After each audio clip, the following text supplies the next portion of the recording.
Hello बच्चों, नमस्ते। कैसे हैं आप सब लोग? मस्त। आज हम शुरू कर रहे हैं क्लास 11th का केमिस्ट्री का first chapter. The name of the chapter is some basic concepts of chemistry.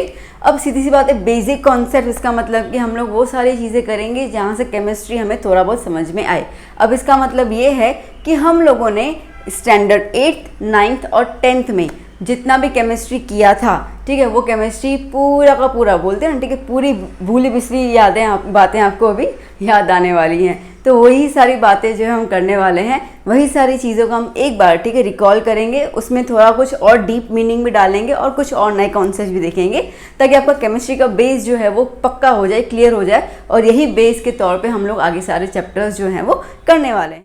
आइए बच्चों, देखते हैं कि केमिस्ट्री का डेफिनेशन होता क्या है। बेसिक केमिस्ट्री का डेफिनेशन, तो basically chemistry we could say it is defined as that study of, okay, that branch of science, okay, या that branch of science, science का ये वो ब्रांच होता है which deals with composition, structure and properties of matter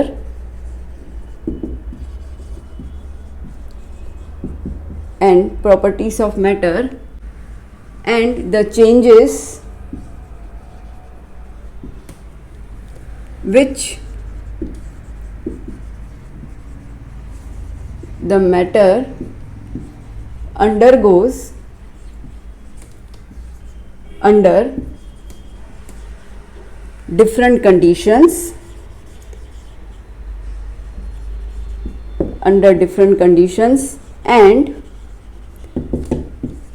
and the laws में कानून, okay, which govern these changes, okay, which govern these changes। देखो, बहुत बेसिक और इजी मीनिंग है बेटा। क्या बोल रहा है ये? Chemistry it is defined as that branch of science. अब हमें पता है कि साइंस के बहुत सारे ब्रांचेस होते हैं, ठीक है। फिजिक्स हो गया, एक तो पता ही है ना, ठीक है, फिजिक्स हो जाता है, बायोलॉजी हो जाता है, जियोलॉजी, ओके, इकोलॉजी, मतलब बहुत सारे ब्रांचेस हैं। तो उनमें से जो एक ब्रांच हम साइंस का डील करते हैं वो होता है केमिस्ट्री। तो इसमें हम देखते क्या हैं, तो it is defined as that branch of science which deals with the, किसके साथ डील करता है वो? Composition, structure and properties of matter, ठीक है, मैटर के कंपोजिशन। अब मैटर क्या होता है बेटा? मैटर, ठीक है, 9th ग्रेड में देखा था। मैटर क्या होता है?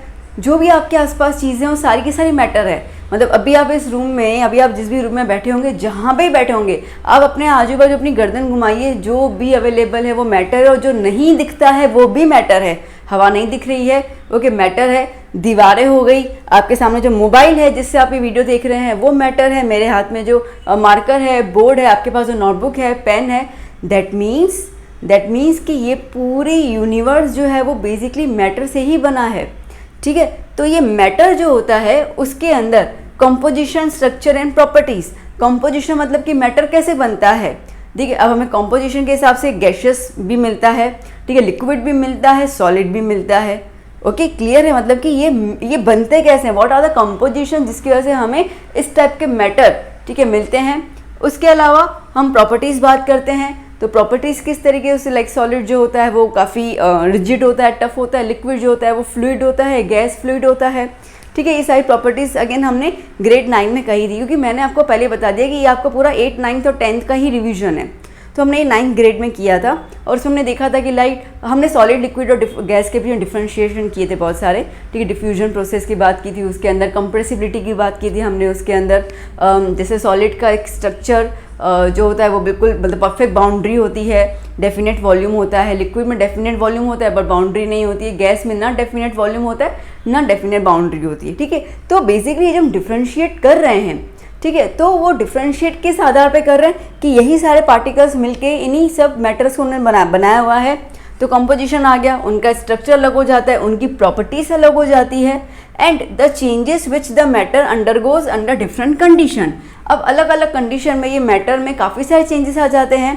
आयरन का रस्ट हो जाना, ये चेंज आया, ठीक है। दूध का दही बन जाना, ये चेंज आया। आया ना, ठीक है। बर्फ़ को बाहर निकाल के रख दिया तो पानी में कन्वर्ट हो गया, गैस पे चढ़ा दिया तो ये हो गया, क्या बोलते हैं, वेपराइजेशन हो गया। ओके, अगर पानी को आप बाहर धूप में रख देते हो तो इवेपोराइजेशन हो जाता है। समझ आ रहा है? तो ये जो कंडीशंस है अलग अलग, ठीक है, इन अलग अलग कंडीशंस के दौरान ये मैटर में बहुत सारे चेंजेस आते हैं। ये चेंजेस के पीछे कौन से कानून लगते हैं, कौन से लॉज लगते हैं, वो भी हमें बहुत ज़रूरी है देखना। And the laws which govern them, मतलब एक्चुअली इन्हीं कानूनों की वजह से तो बदलाव आते हैं, ठीक है। तो ये बदलाव जो हैं, यही सारी स्टडी जो हम देखते हैं, इसको हम कहते हैं केमिस्ट्री। पकड़ में आई मेरी बात? देखो, मैंने बड़ा सिंपल एग्जांपल दिया आपको कि ग्रेप्स को अगर आप बाहर रख देते हैं तो सीधी सी बात है, उसमें आ जाता है फर्मेंटेशन प्रोसेस, ठीक है। अब जैसे मैंने कहा, दूध से दही बन जाना, सब्जियां खराब हो जाना, ठीक है, सब्जी खराब। अब अगेन 10th में हमने देखा था रेंसिडिटी, एक टॉपिक देखा था हम लोगों ने, जिसमें हमने कहा था कि जो ऑयल और फैट से बनी हुई चीज़ें होती हैं, ठीक है, वो लाइक सम टेम्परेचर प्रेशर के हिसाब से उनमें स्मेल आना शुरू हो जाती है, हम उसको भी कंज्यूम नहीं कर पाते हैं, ठीक है। तो ये अब ये चीज़ें ना बेटा, आप केमिस्ट्री को मानो या ना मानो, उसको स्टडी करो या ना करो, ये आपकी ये घटना आपके जीवन में घटेंगी, मतलब घटेंगी, ठीक है, ये होने ही वाला है। आप इसको एक्सेप्ट करो या ना करो। तो अगर हम इसको एक्सेप्ट करते हैं और ये सारी घटनाओं पे अगर हम लोग पूरा ध्यान करें, तो हमें ये देखना होगा कि ये घटनाएं घट क्यों रही हैं, ठीक है, इनके पीछे कौन से लॉज लगते हैं, इनके पीछे क्या क्या हम लोग एफर्ट्स लगा सकते हैं टू स्टडी ये द चेंजेस। ओके, तो this is the chemistry, this is the chemistry, and that's why we are saying that chemistry is the mystery for history. Okay, ये बिल्कुल सही बात है, क्योंकि मैंने क्या बोला कि आप मानो या ना मानो, इसका मतलब ये है कि केमिस्ट्री जब से हम पैदा हुए, शायद हम पैदा ना भी हुए हों, ठीक है, इंसान जाति ना हुई हो, फिर भी केमिस्ट्री तो लागू पड़ती ही है। आई बात समझ में? केमिस्ट्री तो लागू पड़ ही रही है। तो ये सारी चीज़ें क्यों हो रही हैं, ये मिस्ट्री थी, ठीक है। आज भी बहुत सारी चीज़ें हैं जिनके जो केमिस्ट लोगों के लिए काफ़ी चैलेंजिंग पार्ट है, जो अभी तक उसको सॉर्ट आउट नहीं कर पाए हैं। There are more things. तो इसका मतलब ये है कि that's why we are saying कि ये मिस्ट्री है, ठीक है। इसको ये मिस्ट्री के अंदर जाओ और जाके वो बुलबुलैया से सारी चीज़ें निकाल के लाओ। यही तो चैलेंज है केमिस्ट और केमिस्ट्री पढ़ने वालों के लिए जो इनके साथ डील करते हैं। Okay, that's why I am saying कि बेस अच्छा होगा तो, बट ऑब्वियसली आपको स्टडी करने में काफ़ी मज़ा आएगा। And 11th is the base of 12th। सीधी सी बात है, तो 11th का आपको बड़ा जम के, ठीक है, कॉन्सेप्ट की क्लियरिटी करनी होगी। तो मेरे हिसाब से मैंने आपको अच्छे से डेफिनेशन का मतलब समझा दिया, और केमिस्ट्री क्या होता है, ठीक है, वो मैंने आपको क्लियर आउट कर दिया। वेल, अब आपने इस पूरे डेफिनेशन में देखा सबसे ज़्यादा जोर किस पे लगाया गया है? मैटर पे। कहाँ गया? ठीक है, ये रहा। देखो, सबसे ज़्यादा जोर किस पे लगाया गया है? मैटर पे। इसका मतलब क्या है? इसका मतलब ये है कि केमिस्ट्री को अगर हमें एक नज़रिए से देखना है तो वो नज़रिया है मैटर, ठीक है। और मैंने अभी आपको बोला कि मैटर मतलब कि आपके आसपास की हर वो चीज़, मतलब हर चीज़, वो भी नहीं, हर चीज़ जो है वो मैटर है, ठीक है। जो मैंने कहा कि अगर आप नहीं भी देख पा रहे हो, आप हवा को नहीं देख पा रहे हो, फिर भी वो मैटर है, ठीक है। और ये मैटर, सॉरी, केमिस्ट्री का जो स्कोप है ना बेटा, ठीक है, आज हम लोग जो लेविशली लाइफ जी रहे हैं ना, बड़े मज़ेदार वाली, एसी है, रेफ्रिजरेटर है, इतने ज़्यादा हम लोग अच्छे से ज़िंदगी बिता रहे हैं, वो सब एक्चुअली देखा जाए केमिस्ट्री का ही दान है। जी हाँ, बिल्कुल। आप खुद सोचिए, ठीक है, आज स्पेस में, ठीक है, स्पेस में अपोलो जाना, मार्स में वाइकिंग्स को भेजना, क्या है ये? केमिस्ट्री है। इसके लिए ये चीज़ पॉसिबल है, ठीक है। क्रॉप्स को जल्दी से ग्रो करना with the help of the manual fertilisers and the eco friendly substances जो जल्दी से ग्रो कर ले, क्या है ये? केमिस्ट्री का तो पोर्शन है। सब कुछ भूल जाओ, अभी अभी की जो 2 साल पहले की घटना घटी और इतने सारे लोग मर गए कोरोना में। कोरोना का वायरस पैदा भी बायोकेमिस्ट, आपको शायद याद होगा, आपने न्यूज़ सुना होगा, ठीक है, बायोकेमिस्ट के हिसाब से, मतलब कि केमिस्ट्री के अंदर एक लाइफ डाल दी थी ऑर्गेन्स, और उसके हिसाब से ये चीज़ बाहर आई। कहते हैं कि it is a leakage of gas वो गलती से कुछ हो गया, अलग अलग कहानियाँ खैर इसकी। तो बेसिकली अगर वो प्रॉब्लम क्रिएट केमिस्ट्री ने किया, लाइक कोरोना, तो उसका समाधान भी किसने दिया? केमिस्ट्री ने दिया, by giving us the vaccines. बात आ रही समझ में, ठीक है। इतनी बड़ी बड़ी हम लोगों को जो बीमारियां होती है, कैंसर, ये वो, उन सब का, ये जो एक टाइम पे ये जो लाइलाज बीमारियां थी, वो आज, ठीक है, अवेलेबल है उनका ट्रीटमेंट, और बहुत सारे लोग अच्छे से ठीक हो सकते हैं। हमारे बॉडी के ग्रोथ एंड डेवलपमेंट में किसकी ज़रूरत है? केमिस्ट्री की तो ज़रूरत है, ठीक है। जो भी हम खाना खाते हैं वो खाना क्या है? केमिस्ट्री है। ओके किस तरीके से सारी चीज़ें मिक्स हो जाती है और हमारी बॉडी में एनर्जी लिबरेट करती हैं। सो इन शॉर्ट आप समझ चुके होंगे कि केमिस्ट्री, आपकी लाइफ और केमिस्ट्री कुछ अलग नहीं है। आप अपनी लाइफ को ही स्टडी कर रहे हो by the terms of the chemistry. बात आई समझ में ये? ठीक है, ये केमिस्ट्री है। ये क्लोथ्स वगैरह पहनना, कहाँ कॉटन का एक फूल था और उस फूल को उठा के उन्होंने यॉन में कन्वर्ट कर लिया, फिर क्लोथ आ गया हमारे पास है, many more things, synthetic fibres. ये सारी सिंथेटिक फाइबर चैप्टर कह रही हूँ, ग्रेड 8 में हमने देखा था, चैप्टर 3 में। ठीक है, सो आई होप कि आप मेरी बात को पकड़ पाए कि केमिस्ट्री कितनी ज़रूरी है। और यही रीज़न है कि आप ग्रुप ए में जा रहे हो या ग्रुप बी में जा रहे हो, केमिस्ट्री और फिजिक्स आपका पीछा नहीं छोड़ने वाले, क्योंकि यही तो हमारी लाइफ है, यही तो बेस है। ठीक है, इसके लिए इनका होना काफ़ी ज़रूरी है। तो अब हम देखते हैं मैटर के बारे में कि मैटर क्या है और किन फॉर्म में इनको डिवाइड हो चुका है। टिल देन मैं थोड़ा साइड हो जाती हूँ, डेफिनेशन को नोट डाउन कर लो, काफ़ी बढ़िया डेफिनेशन है, आपको केमिस्ट्री का पूरा विस्तार से ऐसे बेस बता रही है, तो जस्ट कॉपी डाउन। देखते हैं हम लोग कि मैटर का क्लासिफिकेशन क्या है। ठीक है, इजी तरीके से। तो देखो मैटर जो है, पहले तो मैटर अपन मीनिंग समझ ले। Matter is nothing but it is the composition of atoms and molecules. ठीक है, एटम्स और मॉलिक्यूल्स का कंपोजिशन जो होता है उसको हम लोग कहते हैं बेसिकली मैटर। बहुत सिंपल सी बात है। एटम्स, मॉलिक्यूल्स, अब एटम्स क्या होते हैं? ठीक है, जो भी हमारा मैटर होता है उसमें छोटी छोटी जो यूनिट्स होते हैं उसको एटम्स कहते हैं। खैर इसमें हम डिस्कस करेंगे, पहले हम लोग क्या ना मोटी मोटी चीज़ें विजुअलाइज कर लें, फिर अंदर जाना आसान होगा। तो आइए, तो अब जैसे मैटर है तो मैटर को हम लोग डिवाइड करते हैं दो फॉर्म के अंदर, एंड दिस वन। ओके, तो इसमें क्या होगा? इसके अंदर एक रहेगा हमारा फिजिकल कैरेक्टरिस्टिक्स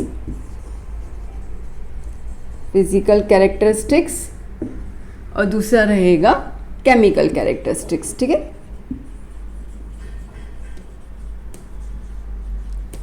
अब फिजिकल क्या हो रहा है? फिजिकल जो है वो डिवाइड हो जाएगा 3 और सेगमेंट्स के अंदर। बहुत सिंपल सी बात है। देखो फिजिकल का मतलब क्या होता है? फिजिकल मतलब कि अपीयरेंस। ठीक है, अपीयरेंस। भाई आपके पास मैटर है तो आपके पास मैटर किन किन फॉर्म में देखने को मिलता है? एक तो सॉलिड, जो अभी आपके पास नोटबुक है, पेन है, सब सॉलिड चीज़ें हो गई। एक लिक्विड, जो पानी पी रहे हैं हम लोग, and many more things in the liquid form, juice वगैरह। ठीक है, और एक होता है गैसियस फॉर्म, जो हमें हवा दे रहा है गैस के फॉर्म में। ओके, तो इसका मतलब ये है कि ये 3 टाइप के मैटर फिजिकल। ठीक है, फिजिकल मतलब कि देखने में, अगर उसका दिखावा कैसा है तो उनका दिखावा इस तरीके से रहता है। तो एक हमारा रहेगा यहाँ पे solid, okay, liquid and gas. Okay, अब हमें पता है सॉलिड, लिक्विड और गैसेस के अंदर जो हमने 9th ग्रेड में देखा था, हमने क्या देखा था कि सॉलिड चीज़ें जो होती हैं उनकी बाउंड्री फिक्स होती है, उनका शेप फिक्स होता है और वॉल्यूम फिक्स होता है। देखा था ना? ठीक है, ये चीज़ हमने देखी थी। और इसके अंदर जो भी एटम्स होते हैं वो सारे कैसे होते हैं? Tightly bound. ठीक है, एक दूसरे के साथ काफ़ी जकड़े हुए रहते हैं। पर इसका मतलब ये नहीं है कि वो रुके हुए होते हैं। एक और चीज़ याद करना, जैसे मैंने कहा कि ब्रह्मांड में सारी की सारी चीज़ें मैटर है, तो ब्रह्मांड में यही सारे मैटर के अंदर जो एटम्स हैं वो हमेशा और हमेशा मोशन में होते हैं। इस पूरे ब्रह्मांड में कोई भी चीज़ स्टेशनरी नहीं हो सकती है, नहीं है। ठीक है, अभी तक तो नहीं है, ये चीज़ ध्यान दे देना। अगर जो भी चीज़, जैसे हम लोगों को ये स्टेशनरी नज़र आ रहा है, कुछ है नहीं इसके अंदर, बट अगर हम इसको माइक्रोस्कोप के फॉर्म में देखेंगे तो हम देखेंगे कि यही जो एटम्स हैं वो उसके अंदर वाइब्रेशन और मोशन, ऊपर नीचे ऊपर नीचे ऊपर नीचे, ठीक है, हिलते रहेंगे। तो कोई भी सब्सटेंस जो है वो स्टेबल नहीं होता है। फिर चाहे हमारी आंखों का धोखा है ये, हमें स्टेबल दिखता है बट होता नहीं है। तो ये हो गया हमारा कंपोजिशन जो सॉलिड बता रहा है एटम्स और मॉलिक्यूल्स का।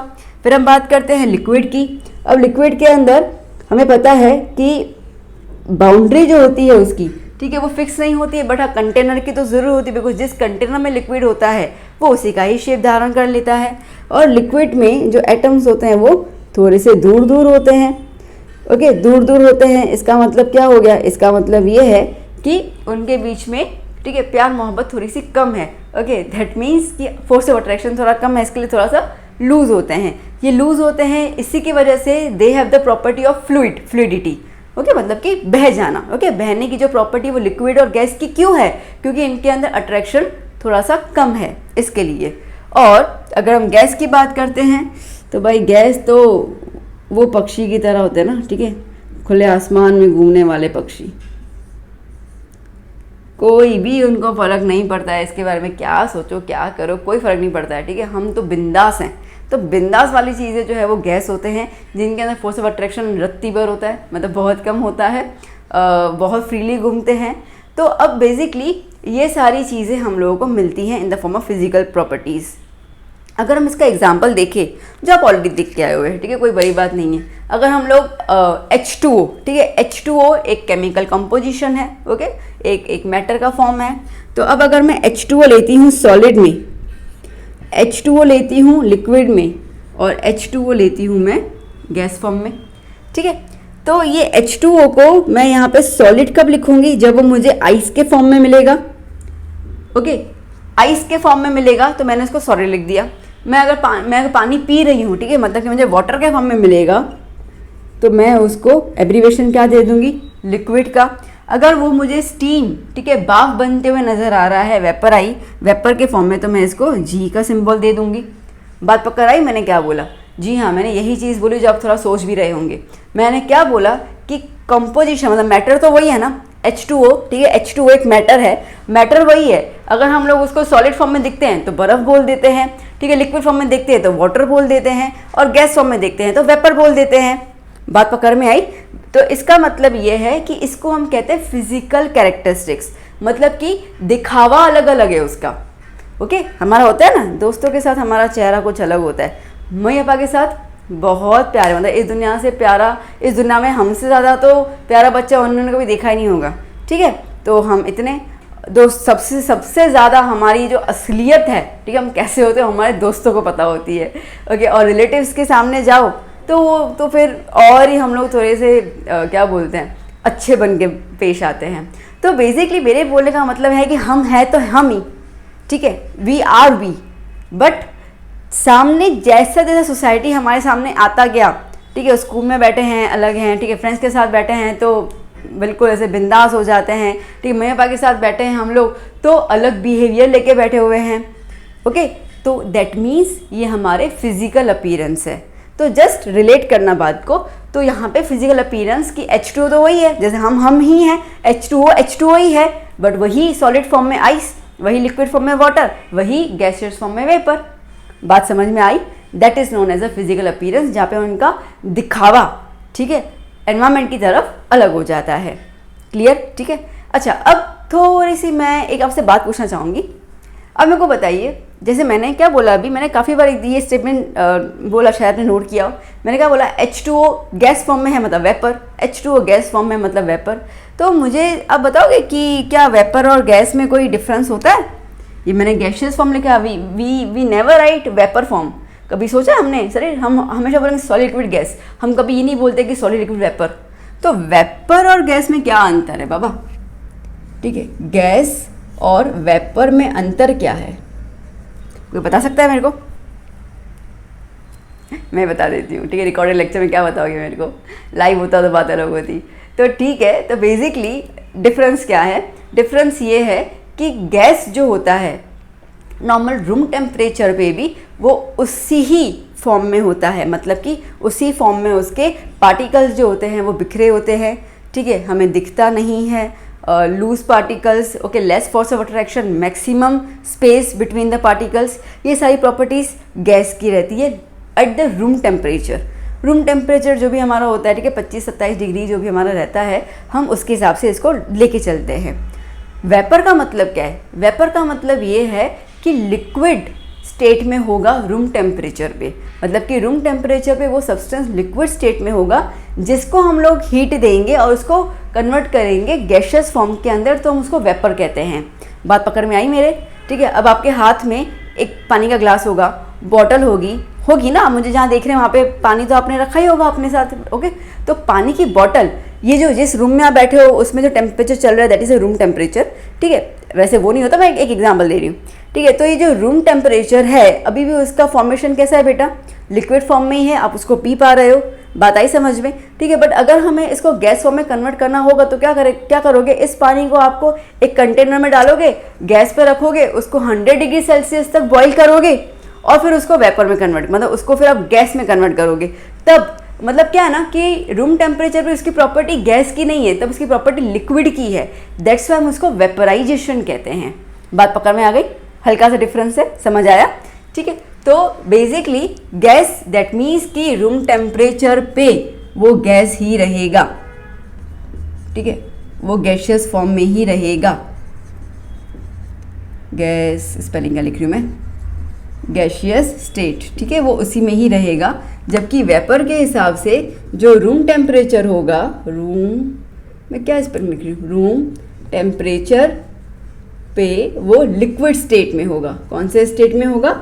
लिक्विड स्टेट में होगा। तो लिक्विड स्टेट से हम उसको कन्वर्ट करते हैं गैसेस स्टेट के अंदर, that's why we never use the word gases state, हम उसको हम कहते हैं वेपराइजेशन स्टेट।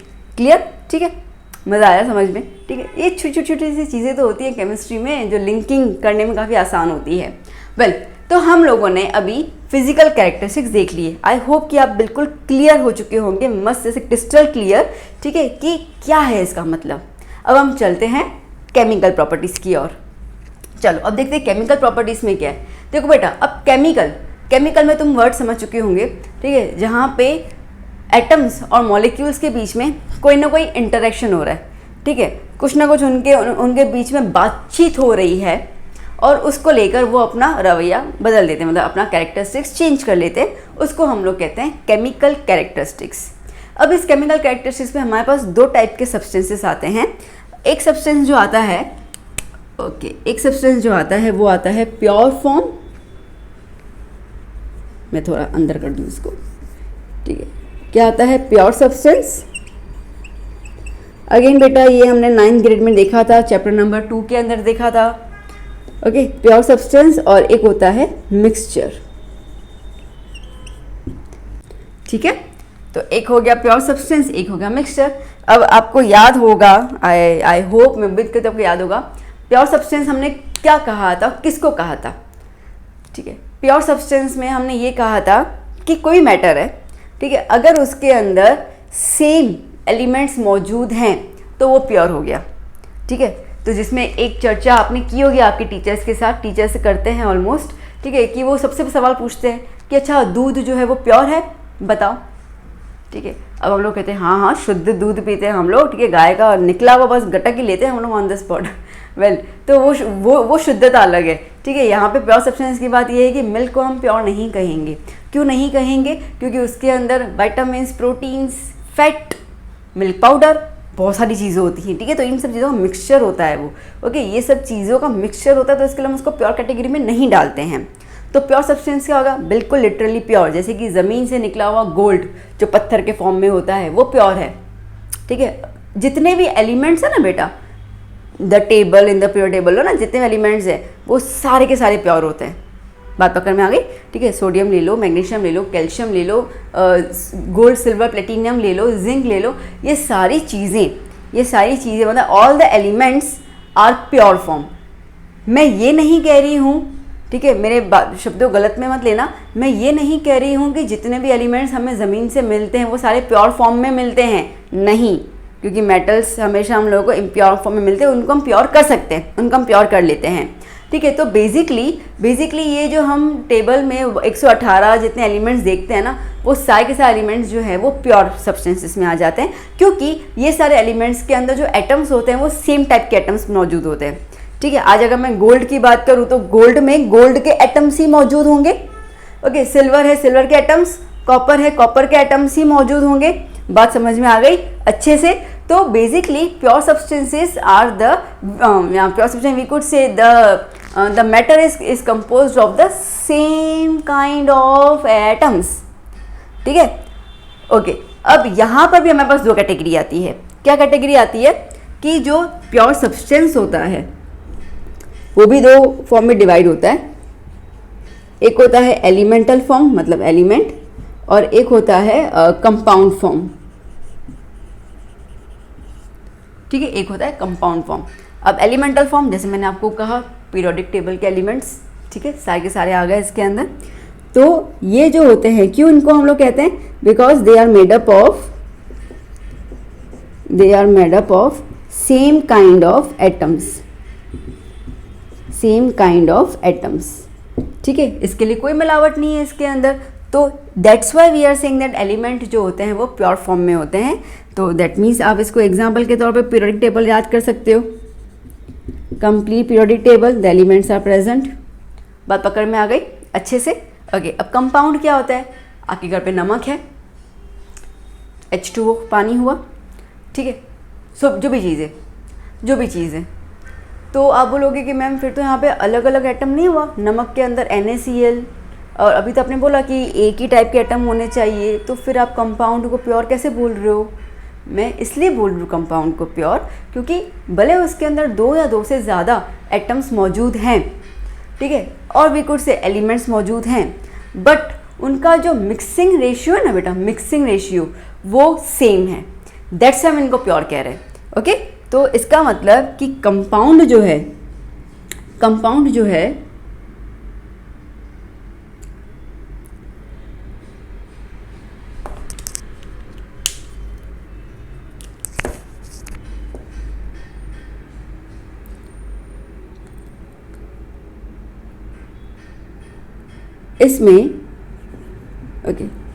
इसमें जो मिक्सिंग रेशियो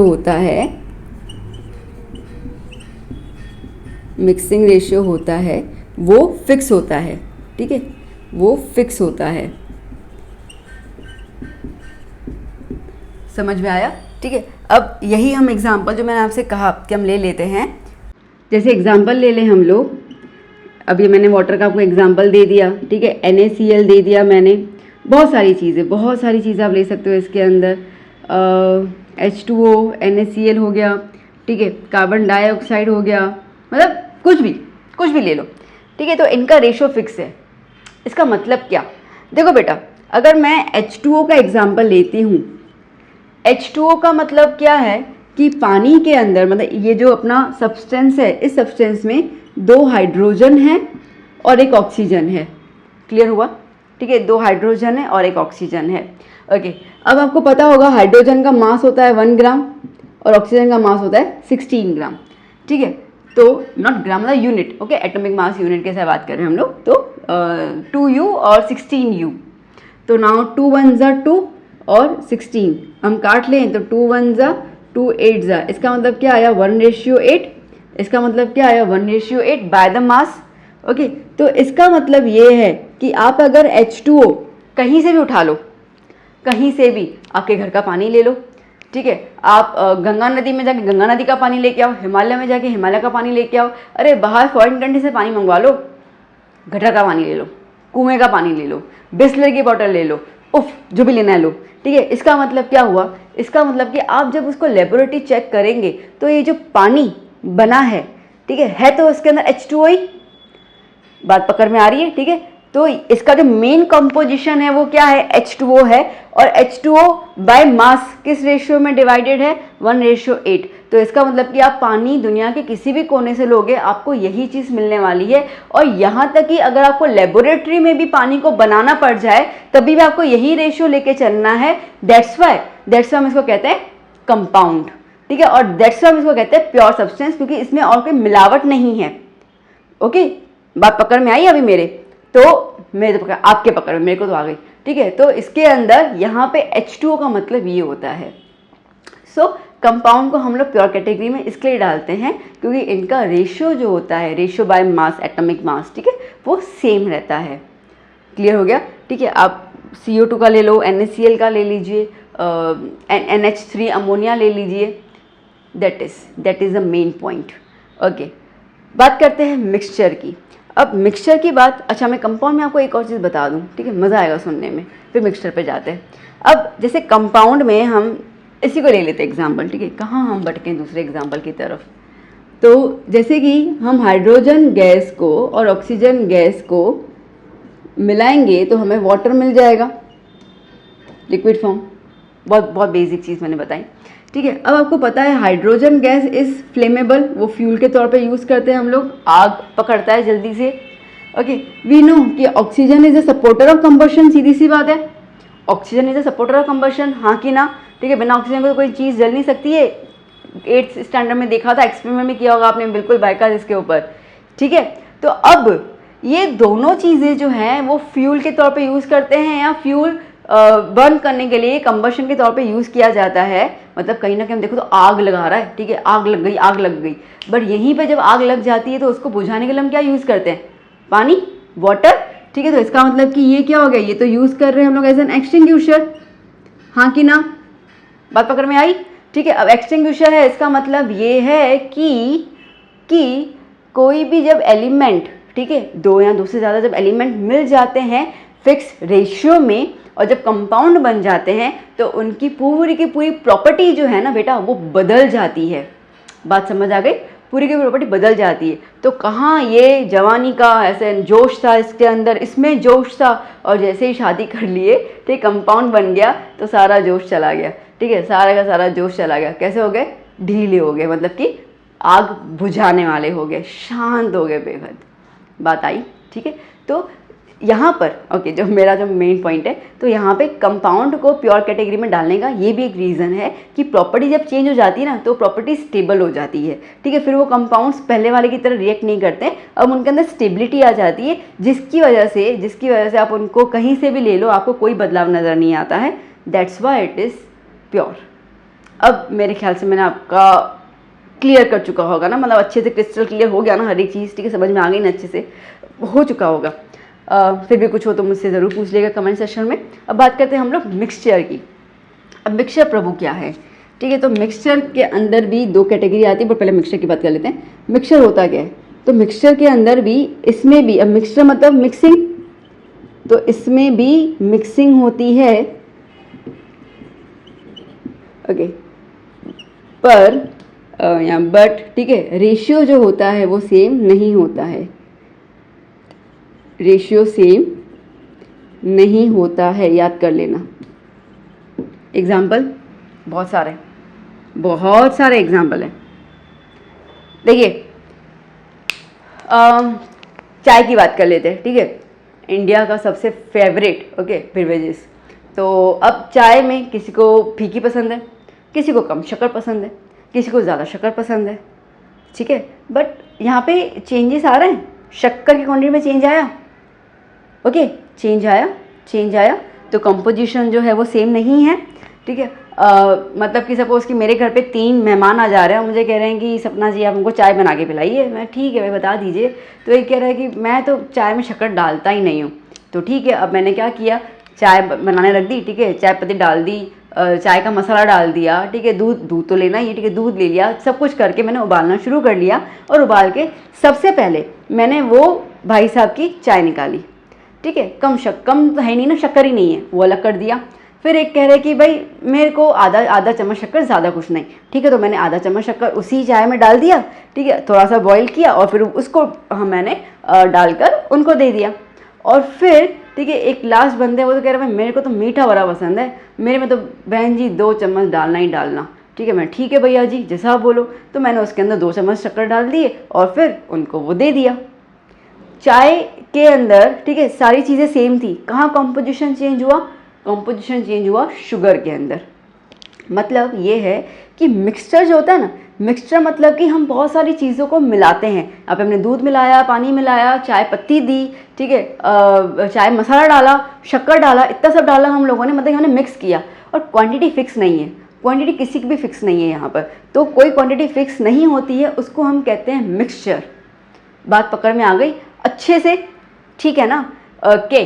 अब हमारे घर पे ये चीज़ें रहती हैं, ठीक है, ये चीज़ें बहुत बहुत कॉमन है और हम आसपास जितनी भी चीज़ें यूज़ करते हैं बेटा, वो मिक्सचर के फॉर्म में ज़्यादा यूज़ करते हैं, ठीक है। जैसे ये मैंने एग्जांपल दे दिया, मम्मी खाना बनाती हैं, उसमें भी आप एग्जांपल ले सकते हो। खाने में किसी का अगर ऐसा होता है कि वो फीका खाना खाता है, ठीक है, किसी का अगर ऐसा होता है जैसे मिर्ची ऐसे ना चटकारेदार उनको खाना बड़ा पसंद है कि भाई नमक मस्त होना चाहिए, मिर्ची अमचूर ऐसे करके मस्त। तो दैट मीन्स कि वो अपने अपने हिसाब से डालते जाते हैं। आज से आपने पिक्चरों में देखा होगा, मैं फिर से चाय का एग्जांपल दे रही हूँ, आपने पिक्चरों में देखा होगा, उसमें बताते हैं कि जब चाय आके रख देते हैं, ठीक है, शक्कर जिसको जितनी चाहिए होती है कप में डाल के उतनी मिला के देते हैं। तो मिक्सचर में इन शॉर्ट अभी आप क्लियर हो चुके होंगे कि मिक्सचर के अंदर जो मिलावट होती है सब्सटेंसेस की, वो फिक्स रेशियो में नहीं होती है, जबकि कंपाउंड के अंदर जो रेशियो होता है वो फिक्स होता है।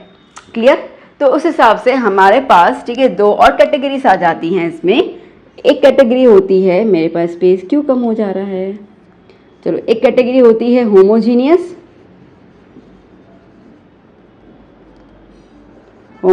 और एक कैटेगरी होती है हेट्रोजीनियस। ठीक है, हेट्रोजीनियस। अब ये हमने 9th में सीखा हुआ है। ठीक है, अब लोग मैम बस वही चीज़ कर रही हूँ, बट एक्चुअली तो सीखा हुआ है। ओके, तो 9th में हमने देखा था होमोजीनियस मिक्सचर, होमो मतलब सेम।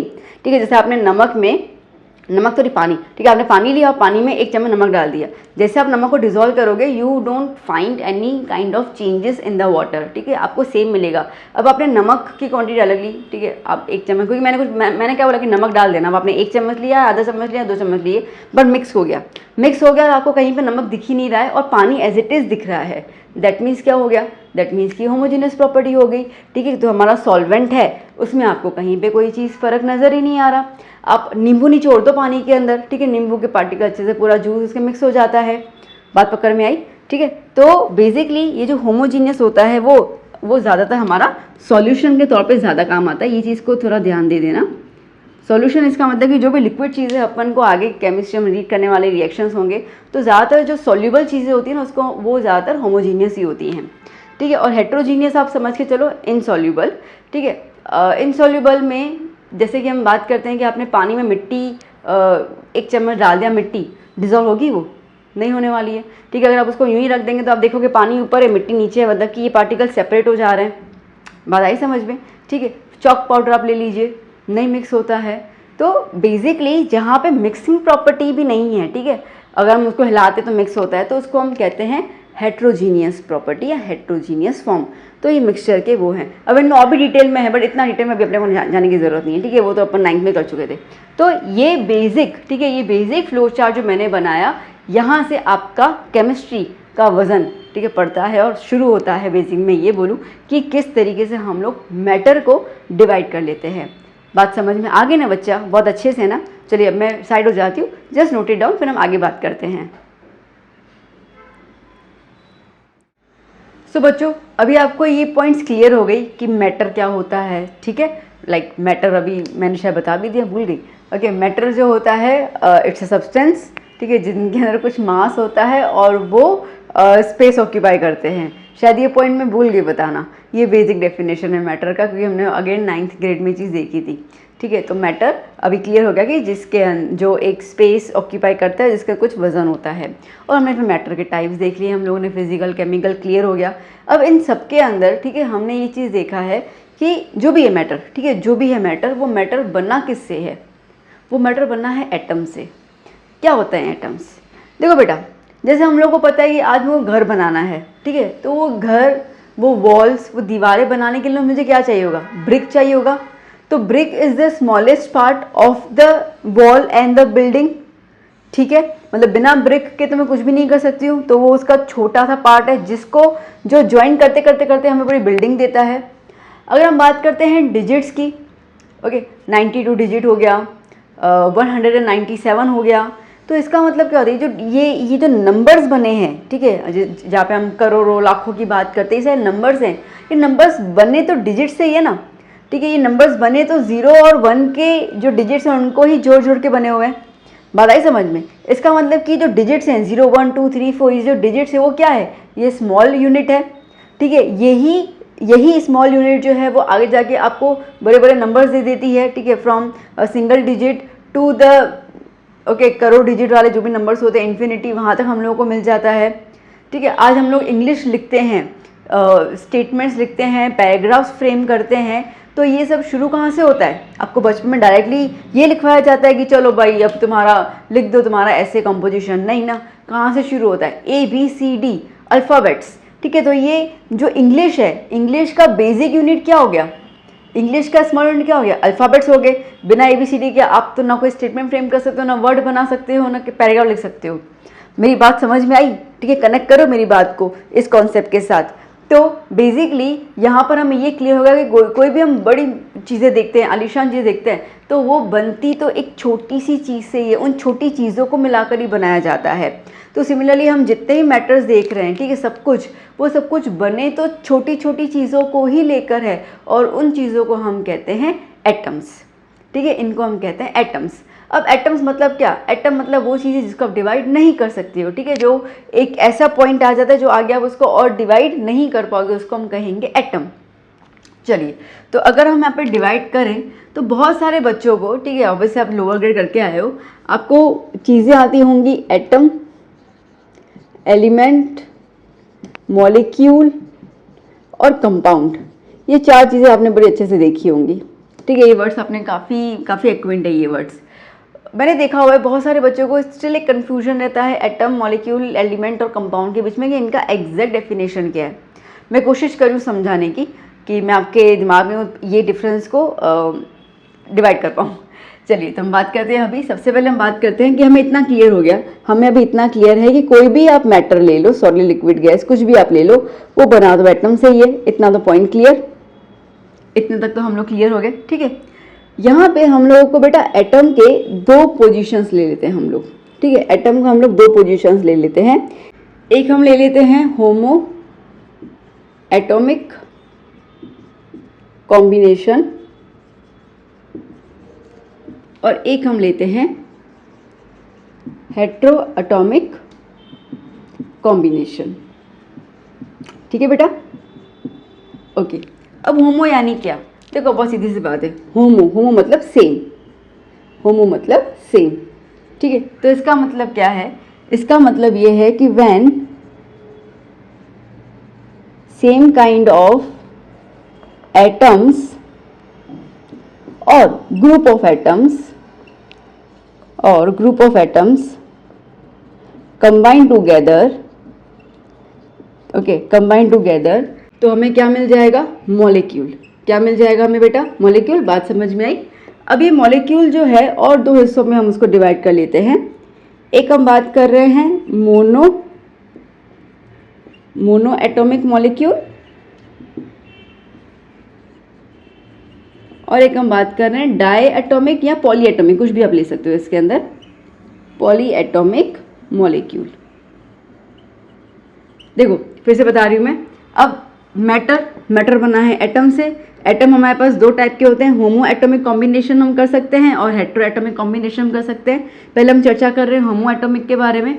होमो एटॉमिक का मतलब क्या हो जा रहा है, होमो मतलब सेम, ठीक है। तो जहाँ पे आप एक ही एटम को और ग्रुप ऑफ एटम्स को आप जब कंबाइन करेंगे तो आपको क्या मिल जाएगा, आपको मिल जाएगा मॉलिक्यूल, ठीक है। अब मॉलिक्यूल भी हमारे पास 2 टाइप के आ जाते हैं, मोनो एटॉमिक मॉलिक्यूल और डाई एटॉमिक या पॉली एटॉमिक मॉलिक्यूल।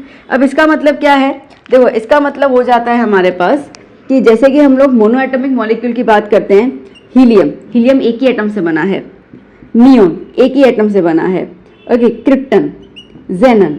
अगर मैं सिंपल भाषा में बोलूँ तो मैं ये चीज़ बोल सकती हूँ, जेनन में एक्स ही आता है ना, ठीक है, सॉरी, ठीक है, मैं एक चीज़ बोल सकती हूँ इसके अंदर कि जितने भी नोबल गैसेस है, ठीक है, वो सारे के सारे हमारे जो रहते हैं वो मोनो एटॉमिक रहते हैं, क्योंकि उनके अंदर एक ही एटम है, ठीक है। ये एक ही एटम जब जुड़ जाते हैं, ठीक है, जब वो एक ही एटम पूरा बन जाता है तो वो हम लोगों को दे देता है क्या, एलिमेंट।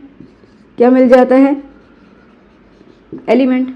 अगर बात करते हैं हम लोग डाई या पॉली एटॉमिक की, तो यहाँ पे जैसे कि हम बात करते हैं हमारे पास मिलता है हाइड्रोजन गैस, क्लोरीन गैस, देखो 2 एटम्स है, ठीक है, H2 है, Cl2 है, नाइट्रोजन गैस O2 है, ऑक्सीजन गैस O2 है, N2 है, N2 nitrogen gas, O2 oxygen gas, माफ़ कीजिएगा। फिर हमारे पास जैसे हम बात करते हैं P4, ओके, S8। इसका मतलब क्या है, इसका मतलब कि ये 2 और 2 से ज़्यादा एटम से मिलके बना है। तो क्या होता है बेटा कि जब ये सारे ग्रुप बन जाते हैं, ठीक है, तो हमें क्या देंगे, हमें देंगे एलिमेंट। तो मैं यहाँ पे एक चीज़ लिख सकती हूँ, मैं ये कह सकती हूँ व्हेन मैनी मोनो एटॉमिक और polyatomic molecules combine they give us element. बात समझ में आ गई, ठीक है। दोबारा बता रही हूँ, फिर से सुनो। मैटर क्या है, क्लियर हो गया। मैटर बनता है एटम से, एटम जो है वो दो में डिवाइड हो गया, होमो एटॉमिक कॉम्बिनेशन और हेट्रो एटॉमिक कॉम्बिनेशन। होमो के अंदर मतलब क्या हो जा रहा है, अभी होमो मतलब एटम से भी हम आ रहे हैं मॉलिक्यूल की तरफ। तो इसका मतलब क्या है कि जब सेम काइंड के एटम्स को आप, बहुत ज़्यादा एटम्स को आप जब ज्वाइन करेंगे तो आपको मिलेगा मॉलिक्यूल। ठीक है, मॉलिक्यूल भी हमारे पास दो टाइप के आते हैं, एक आते हैं मोनो एटॉमिक मॉलिक्यूल, दूसरा आता है डाई या पॉली एटॉमिक मॉलिक्यूल। ठीक है, मोनो मतलब जिसके अंदर एक ही एटम है, एक ही एटम, ठीक है, आपको एक कंप्लीट मॉलिक्यूल दे देगा। और यहाँ पे दो, जैसे यहाँ पे दो दो एटम्स हैं, ठीक है, या तो फिर दो से ज़्यादा एटम्स हैं। मैं ये भी एक तरीका बोल सकती हूँ कि वो एटम्स जो फ्रीली एग्जिस्ट करते हैं वो ज़्यादातर मोनो एटॉमिक होते हैं, और जो फ्रीली एग्जिस्ट नहीं करते हैं, इंडिपेंडेंट नहीं होते हैं, ठीक है, डिपेंडेंट होते हैं, तो वो हमारे पास कंबाइन इस तरीके से दो और दो से ज़्यादा एटम्स में जुड़े होते हैं। तो हमें मिलता है एलिमेंट। अब एलिमेंट का इसका मतलब ये हो गया, जैसे कि मैं यहाँ पे आपको बोलूँ कि मैंने आपको बहुत सारे हीलियम दे दिए, ठीक है, तो ये इतने सारे हीलियम जो होंगे वो क्या बनाएगा, वो बनाएगा एलिमेंट। ठीक है, यहाँ पर आप देखो बहुत सारे हाइड्रोजन गैस आपके साथ जुड़ चुके हैं, आपके साथ मतलब कि वो सब्सटेंस में जुड़ चुके हैं, तो वो सब्सटेंस को मैं क्या बोलूँगी, तब मैं उसको बोलूँगी एलिमेंट। क्लियर हो गया, डिफरेंस क्लियर हो गया, एलिमेंट किसको बोलते हैं। ठीक है, तो इस तरीके से हमारे पास एटम से मॉलिक्यूल, मॉलिक्यूल से एलिमेंट की तरफ जंप होता है। आइए अब देखते हैं हेट्रो एटॉमिक के अंदर क्या होता है। अब हेट्रो मतलब बहुत सीधी सी बात है, डिफरेंट, ठीक है, अलग अलग। तो जब अलग अलग एटम्स आपस में कंबाइन होते हैं, ठीक है, तो उसके अंदर हम कहेंगे हेट्रो एटॉमिक। तो इसका मतलब मैं यहाँ पे ये कह सकती हूँ, व्हेन टू, और इसको हटा दूँ, when two or more than two different kinds of atom combine together, तो हम लोगों को क्या मिलेगा, तो हम लोगों को इसके अंदर मिलेगा मॉलिक्यूल, मिलेगा तो इसमें ही मॉलिक्यूल, सीधी सी बात है। ठीक है, तो सेम होमो में भी अपने को मिलता मॉलिक्यूल रहा है, उसके अंदर सेम टाइप के एटम्स है।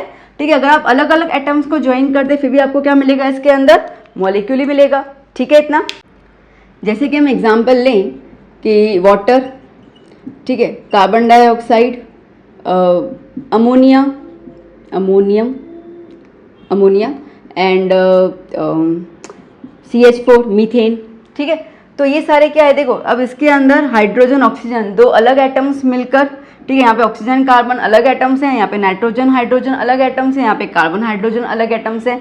तो जब दो और दो से ज़्यादा भी, ठीक है, अलग एटम्स मिल जाते हैं तो उसको हम कहेंगे हेट्रो एटॉमिक कॉम्बिनेशन, और उसको हम कहेंगे मॉलिक्यूल। इतना क्लियर हो गया।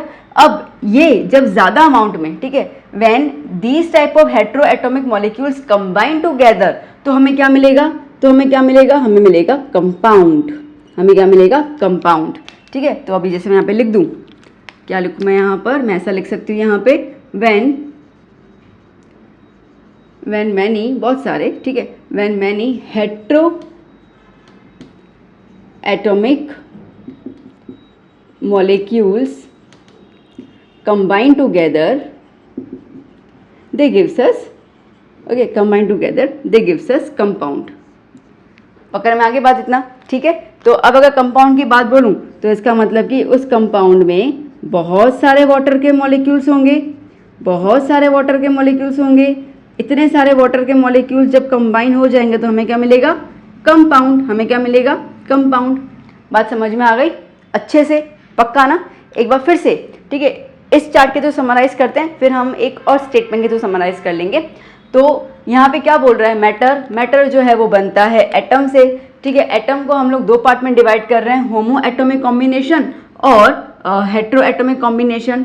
होमो मतलब सेम, ठीक है, तो जब सेम एटम्स आपस में कंबाइन होंगे तो हमें क्या मिलेगा, मॉलिक्यूल। ठीक है, ये मॉलिक्यूल भी दो टाइप के आते हैं, एक आता है मोनो एटॉमिक जिसमें एक ही एटम काफ़ी है, ठीक है, एक एटम से कॉम्बिनेशन आता है, उसको दो की ज़रूरत नहीं है, और कुछ ऐसे होते हैं जिनको दो और दो से ज़्यादा की ज़रूरत होती है।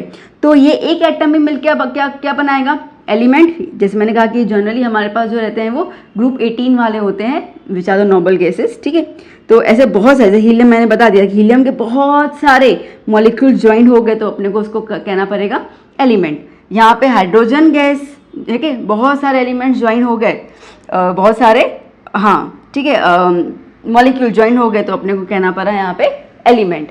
सिमिलरली जब हम हेट्रोएटॉमिक की बात करते हैं तो हेट्रोएटॉमिक में मतलब कि जब 2 और 2 से ज़्यादा अलग अलग, ठीक है, अलग अलग हम लोगों को एटम्स की जोड़नी कंबाइन करना पड़ जाएगा तो उसको हम कहेंगे मॉलिक्यूल। तो एग्जांपल हमारे पास है, ठीक है, बहुत सारे आप एग्जांपल लिख सकते हैं इसके अंदर। और जब इन्हीं एक एक मॉलिक्यूल है तो जब इन्हीं को हम लोग बहुत ज़्यादा हेट्रोएटॉमिक मॉलिक्यूल जब कंबाइन कर लेंगे तो जब हम लोग इन्हीं बहुत ज़्यादा हेट्रोएटॉमिक मॉलिक्यूल्स को कंबाइन कर लेंगे तो हमें क्या मिलेगा, हमें मिलेगा कंपाउंड। पॉइंट क्लियर हुई, अच्छे समझ में आया, ठीक है। तो पहले आप इसको नोट डाउन कर लीजिए, फिर हम एक और समराइजेशन कर लेते हैं इसके अंदर। जस्ट नोट डाउन बेटा, एक और फॉर्म में इसको समराइज कर लेते हैं। देखो मैं एक H ले लेती हूँ, ठीक है, H2 ले लेती हूँ, बहुत सारे H2 ले लेती हूँ, ठीक है, बहुत सारे H2 ले लेती हूँ, H2O ले लेती हूँ और एक पानी का ग्लास ले लेती हूँ। आज ब्लू है पानी पानी, ओके, तो मैंने ये ले लिया। आइए अब इसको समझते हैं हम लोग। देखो ये है H हाइड्रोजन, ठीक है, हाइड्रोजन का ये हो गया एटम।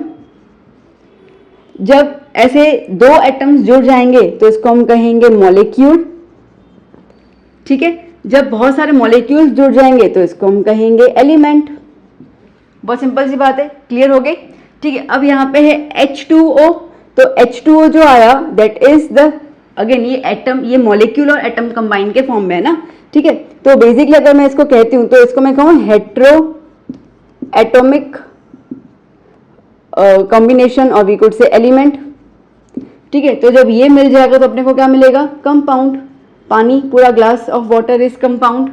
डिफरेंस क्लियर हो गया, ठीक है। इसको आप यहाँ पे होमो वाला भी लिख सकते हो, होमो एटॉमिक एलिमेंट, ठीक है। और ये हो गया हेट्रो एटॉमिक एलिमेंट, और हेट्रो एटॉमिक एलिमेंट से हमें सीधा क्या मिल जाता है, कंपाउंड। डिफरेंस क्लियर हो गया बेटा अच्छे से, ठीक है। तो एक हाइड्रोजन वो एटम हो गया, जब उसके 2 एटम जुड़ जाएंगे तो मॉलिक्यूल कहेंगे।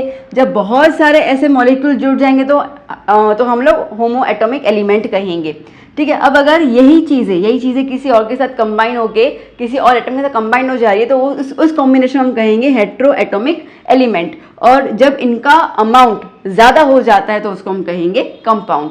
तो ये बेसिक तरीका है इन सब चीज़ों को डिफ्रेंशिएट करने का। मेरे ख्याल से मैं आपको समझा पाई और बात की गहराई को, ठीक है, आपके दिमाग में घुसेर पाई कि इनका एक्चुअली डिफरेंस क्या होता है। तो वेल बेटा, ये सेशन कैसा लगा मुझे बताइएगा ज़रूर, ठीक है। आई ट्राइड कि आपके सारे कॉन्सेप्ट्स को मैं रिकॉल कर पाऊँ, ओके, सब कुछ आपके आंखों के सामने रख पाऊँ कि हमने ये स्टडी की है। तो ये बेसिकली हमारा 8-9 का ज़्यादा इसके अंदर आता है। 10th में थोड़ा सा केमिस्ट्री हमारा थोड़ा एडवांस होता है तो वो हम आगे यूनिट्स के तौर पे रीड करेंगे, ठीक है। उनका बाकायदा एक चैप्टर है और 8-9 को हमने इस तरीके से इस चैप्टर में समराइज़ किया हुआ है। तो क्लियर हो गया। एक बार टेक्स्ट बुक ज़रूर रीड कर लीजिएगा तो आपके कॉन्सेप्ट जो होंगे वो स्ट्रॉन्ग हो जाएंगे अच्छे से। एंड कुछ भी हो तो आप प्लीज़ मेरे कमेंट्स में बताइएगा। I tried my level best to clear all the basic concepts. अभी खत्म नहीं हुआ चैप्टर, ठीक है, तो अभी लेक्चर 1 है। अब हम लोग नेक्स्ट स्टार्ट करेंगे विद द मेजरमेंट्स, क्योंकि अभी बेसिकली केमिस्ट्री में भी अच्छे भर के कैलकुलेशंस आएंगे। तो उनका क्वांटिटीज़ क्या होते हैं, उनके ऐसा यूनिट्स क्या होते हैं, उनको मेजरमेंट्स तय करने का क्या तरीका होता है, वो हम सब देखेंगे, प्लस सम लॉज ऑल्सो। तो हमारे फर्दर लेक्चर्स में ही आता जाएगा। Till then you have to keep learning, okay, do hard work. हम मिलते हैं नेक्स्ट सेक्शन में। Till then bye bye, take care.